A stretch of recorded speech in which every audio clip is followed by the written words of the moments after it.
C'était une nuit tranquille dans un petit village isolé, où le silence des collines était seulement rompu par le vent léger dans les arbres.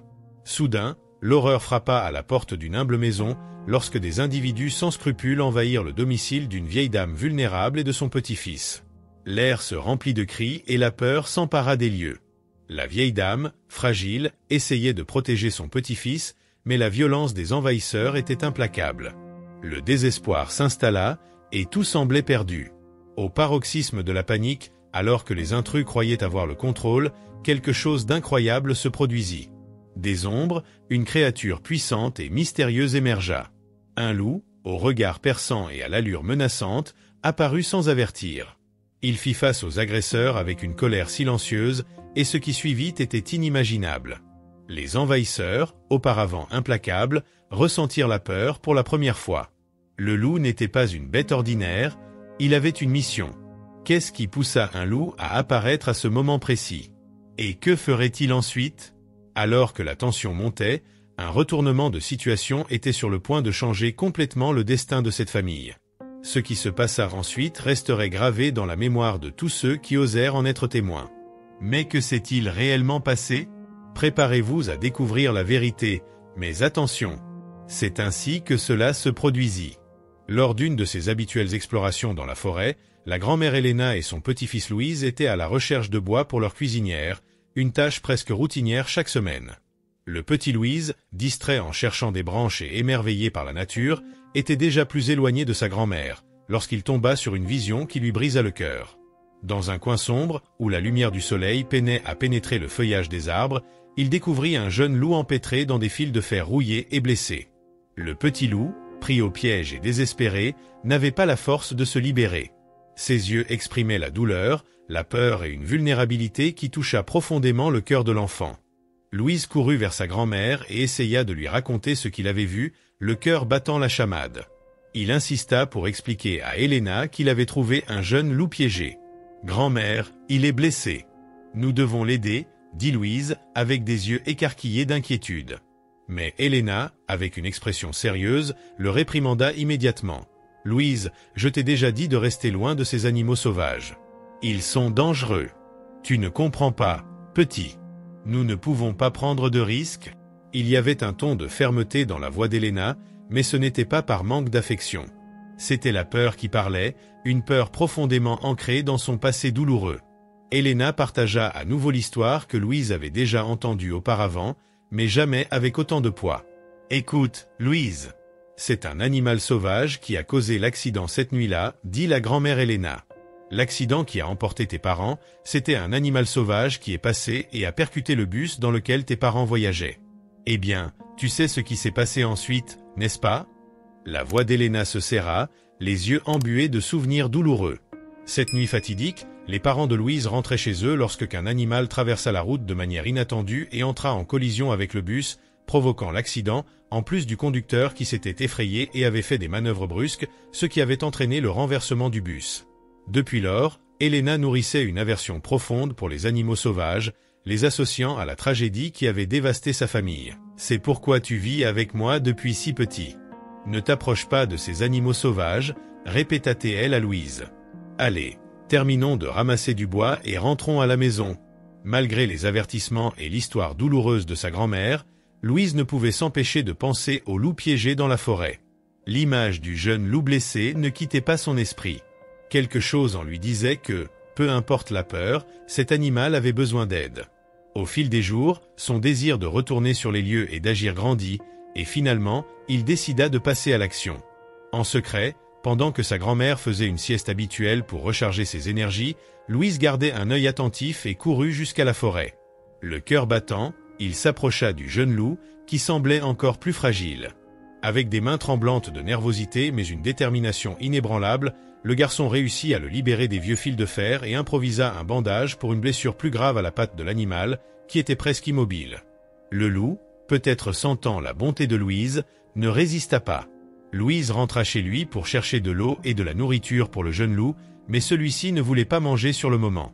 Cependant, le petit loup permit à Louise de s'approcher, créant, à cet instant, un lien silencieux entre eux. La récupération du petit loup serait longue, mais cet instant de compassion et de courage scella le destin de Louise et de l'animal. Pendant plusieurs jours consécutifs, Louise suivait sa routine en se rendant discrètement dans la forêt pour nourrir et donner de l'eau au jeune loup. Après plusieurs jours à s'occuper de lui, Louise devait toujours sortir en cachette, profitant de l'habitude de sieste de sa grand-mère, Helena. Lors d'une de ses visites au loup, Louise remarqua que le jeune animal semblait enfin montrer des signes de rétablissement et voulait se lever, bien que la cicatrice d'une de ses blessures fût encore bien visible et prenne du temps à guérir.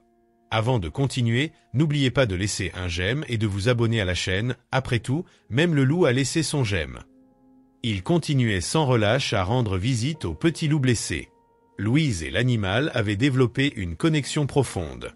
Au début, leur rapprochement était timide et prudent, tant du côté du garçon que du loup, qui était encore blessé et craintif de la présence humaine. Cependant, avec le temps, un lien de confiance commença à se former. Louise, toujours soucieux de ne pas effrayer l'animal, gardait une certaine distance, mais lui parlait d'une voix douce et calme, croyant qu'il comprenait d'une certaine manière. Il apportait des morceaux de pain, de la viande et de l'eau, soigneusement placés près du loup, et observait pendant que l'animal se nourrissait. Bien qu'il n'ait jamais caressé le loup, Louise sentait qu'il était presque ami. Le loup, qui auparavant était immobile et vulnérable, montrait maintenant des signes de rétablissement. Sa patte, autrefois bandée par le soin de Louise, ne le faisait plus boiter autant, et des traces de pas entouraient la clairière où il avait l'habitude de rester. Louise remarquait qu'à certains moments, lorsqu'il arrivait avec de la nourriture et de l'eau, le loup était déjà sorti explorer la forêt, mais il revenait toujours à l'endroit où il savait que Louise le retrouverait. C'était comme si l'animal était en train de créer une routine, une sorte de rituel de rencontre quotidienne.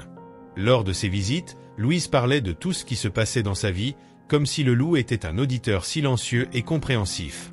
Il racontait des choses sur sa grand-mère, Helena, qu'il élevait seule depuis l'accident qui avait coûté la vie à ses parents, et sur les difficultés qu'il affrontait. Parfois, Louise partageait aussi ses rêves et ses peurs, et le loup, avec ses yeux perçants, semblait écouter attentivement. Aussi étrange que cela puisse paraître, Louise ressentait un certain soulagement en parlant à l'animal, comme s'il pouvait être totalement sincère sans craindre d'être jugé. Le loup, pour sa part, répondait avec des regards profonds et une posture sereine, presque comme s'il remerciait silencieusement. Un jour, le soleil était particulièrement chaud, et Louise, avec son panier de nourriture, se dirigea vers l'endroit où le loup l'attendait toujours. En arrivant, il remarqua que le loup était déjà debout, se déplaçant autour de la clairière avec plus d'assurance, ses mouvements moins hésitants qu'auparavant. Louise sourit en voyant le progrès de l'animal, se sentant fière d'avoir contribué à sa guérison. Il déposa la nourriture au sol, comme il le faisait toujours, et le loup, après s'être approché lentement, commença à manger. Cette fois, cependant, il y avait quelque chose de différent dans l'air. Le loup regardait Louise d'une manière qu'il n'avait jamais vue auparavant, comme s'il transmettait un message silencieux. Louise s'assit sur une pierre proche et observa le loup manger en silence. Il pouvait sentir une tension dans l'air, quelque chose qui faisait battre son cœur plus vite, comme s'il savait que ce moment était sur le point de changer pour toujours. Lorsque le loup eut terminé de manger, il leva la tête et fixa Louise, ses yeux brillants sous le soleil. C'était comme si, d'une manière ou d'une autre, l'animal lui disait merci pour tout ce que Louise avait fait. Le garçon ressentit une vague d'émotion l'envahir. Il savait que le loup était sur le point de partir. Les deux se regardèrent pendant quelques minutes qui parurent une éternité. Louise, même sans mots, comprenait ce qui se passait. Il était temps de laisser le loup suivre son chemin. L'animal, désormais rétabli, était prêt à retourner dans la forêt et à reprendre sa vie sauvage. Une mélodie d'allègement et de tristesse habitait le cœur de Louise. Il se sentait accompli d'avoir aidé cet être vulnérable, mais l'idée de ne jamais le revoir lui serrait la poitrine. Le loup, comme s'il comprenait les sentiments de Louise, se leva lentement, jeta un dernier regard au garçon et commença à marcher vers la dense forêt. Louise observa l'animal s'éloigner, le cœur battant à chaque pas du loup. Il avait envie de courir après lui, de l'appeler, mais savait qu'il ne pouvait pas. La nature sauvage du loup l'appelait, et Louise n'avait pas le droit d'interférer. Le loup s'éloigna de plus en plus, jusqu'à ce qu'à un dernier instant, il se retourne une dernière fois, puis disparaisse entre les arbres. Louise resta là pendant quelques minutes, absorbant ce qui venait de se passer. Le silence de la forêt semblait maintenant plus profond, comme s'il partageait cette séparation. Il soupira, ressentant un mélange de nostalgie et de fierté. Il avait fait quelque chose d'important, quelque chose que sa grand-mère ne comprendrait probablement jamais. Malgré les avertissements d'Elena sur les dangers des animaux sauvages, Louise savait au fond de lui qu'il avait agi correctement. Il avait aidé le loup quand personne d'autre ne l'aurait fait, et maintenant, l'animal était de nouveau libre, en bonne santé et capable de vivre sa vie dans la nature. Quand il rentra chez lui, Louise ne raconta pas à sa grand-mère la séparation. Il garda ce secret dans son cœur, sachant que cette expérience l'avait changé pour toujours. Il ressentait une paix intérieure, comme s'il avait accompli une mission. En même temps, le vide laissé par l'absence du loup était palpable. La clairière où ils se rencontraient, maintenant silencieuse et déserte, ne serait plus jamais la même. Cependant, Louise savait que, d'une certaine manière, ce loup vivrait toujours dans ses souvenirs. Dans les jours qui suivirent, Louise continua sa routine, aidant sa grand-mère avec les tâches ménagères et explorant la forêt, mais il ne retrouva jamais le loup. Il y avait des signes que l'animal était toujours dans les parages, des empreintes ici et là, des arbres griffés, mais ils ne se croisèrent plus jamais. Malgré cela, Louise ressentait une profonde gratitude pour l'opportunité d'avoir aidé le petit loup et d'avoir créé un lien si spécial, même pour une courte période. Grand-mère Elena, sans rien savoir, remarquait un changement chez son petit-fils. Il semblait plus mature, plus réfléchi. Les aventures dans la forêt continuaient, mais il y avait maintenant quelque chose de différent dans la façon dont Louise voyait le monde qui l'entourait. C'était comme s'il avait appris une leçon importante sur la vie, quelque chose qu'elle, avec toute son expérience, ne parvenait pas à comprendre complètement. Le temps passa, et le souvenir du loup, bien que toujours vivant dans le cœur de Louise, commença à se mélanger avec d'autres souvenirs de son enfance. Mais, de temps en temps, surtout lors des nuits tranquilles, lorsque le vent soufflait doucement à travers les arbres de la forêt, Louise jurait qu'il entendait un hurlement lointain, un son qui lui rappelait toutes les mémoires de ses jours passés aux côtés du petit loup. C'était comme si, même à distance, le loup était toujours là, rappelant à Louise que, quelque part dans la forêt, leur amitié demeurait vivante, bien que invisible à ses yeux. Tout commença à prendre sens pour le petit Louise lorsqu'il fut témoin d'une scène qui l'impressionna profondément. Elena, une femme âgée au visage déterminé, qui avait consacré sa vie à s'occuper de son petit-fils Louise, fut agressée par un groupe d'individus mal intentionnés qui tentaient de lui voler l'argent de sa retraite. Cela se passa dans le petit jardin de sa maison, à l'intérieur de la villa de Serra das Flores. C'était la fin de l'après-midi, le ciel teinté de teintes orangées, et le vent qui faisait bouger les arbres autour semblait être le seul son au milieu du calme habituel du village. Mais cette tranquillité fut bientôt interrompue par l'arrivée des intrus. Elena, toujours prudente et protectrice, en entendant les premiers bruits suspects autour de sa maison, demanda rapidement à Louise de se cacher. Le garçon, les yeux écarquillés de peur, obéit, mais ne s'éloigna pas assez. Elle se cacha derrière un vieux baril, parvenant à voir, sans être vue, tout ce qui se déroulait devant elle. Les criminels, le visage couvert de masques improvisés, envahirent le jardin d'Elena sans hésitation. Ils voulaient de l'argent, des objets de valeur, et ne se souciaient pas d'eux qu'ils devaient blesser pour les obtenir. Elena, avec sa posture courageuse, tenta de faire face au groupe d'hommes, refusant de se soumettre. « Ici, vous ne trouverez rien qui vous intéresse », cria-t-elle, la voix ferme, mais ses yeux trahissant la peur qu'elle essayait de cacher par amour pour son petit-fils et pour sa propre vie. Les criminels n'apprécièrent pas sa résistance. L'un d'eux entra par une fenêtre entrebâillée et localisa rapidement l'ancienne dame, la poussant brutalement contre le mur. Elena tomba au sol avec un gémissement étouffé. Louise, terrifiée et incapable d'agir, assista à toute la scène. Chaque coup porté à sa grand-mère semblait être une éternité de souffrance, et le cœur du petit garçon battait à tout rompre. Lorsqu'Elena fut touchée plus gravement, sa force sembla l'abandonner. Elle tomba au sol, ses cheveux gris se mêlant au sol. Louise, paralysée par la peur, sentit que quelque chose de terrible était sur le point d'arriver, quelque chose qui changerait leur vie pour toujours. Mais au milieu de cette terreur, un mouvement inattendu dans la forêt alentour attira l'attention de tous. Un bruit distinct de feuilles écrasées sous des pattes rapides se rapprochait.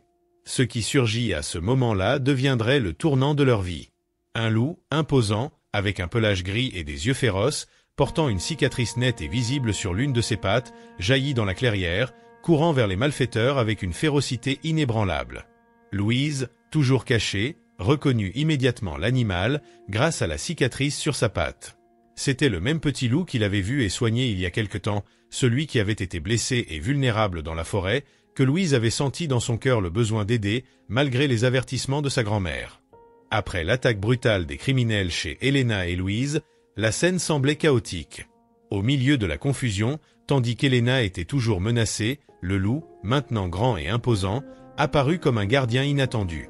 Ses yeux brillaient d'une férocité que Louise n'avait jamais vue auparavant. En quelques secondes, le loup se jeta sur les malfaiteurs, les prenant par surprise. Le premier criminel, qui tenait Helena, fut l'objectif immédiat. Le loup sauta sur lui, déchirant ses vêtements avec ses griffes acérées et le renversant au sol avec aisance. Le cri de terreur de l'homme résonna dans la maison, faisant immédiatement arrêter les deux autres intrus. Vous vous attendiez à ce que le loup apparaisse pour tout changer? Que pensez-vous que les malfaiteurs ont ressenti en le voyant? Louise, étourdie, observait tout de près, incapable de bouger. Il était perplexe face à la vitesse et à la détermination du loup. C'était le même animal qu'il avait soigné des mois auparavant, mais maintenant, sa présence était intimidante, majestueuse. Le loup ne sauvait pas seulement sa grand-mère, mais il mettait également les criminels en fuite. D'un puissant saut, il s'élança vers le deuxième bandit, déchirant ses vêtements et faisant trébucher l'homme en tentant de s'enfuir.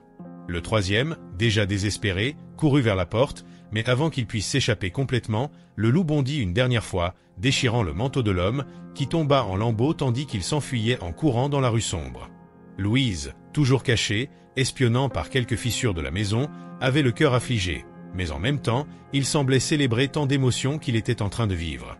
Les bandits, complètement terrifiés et avec leurs vêtements déchirés par l'attaque du loup, disparurent. Ils ne reviendraient jamais dans cette maison. Louise, qui avait été témoin de toute la scène, avait du mal à croire ce qui venait de se passer. Son cœur battait la chamade, mélange d'adrénaline et de soulagement.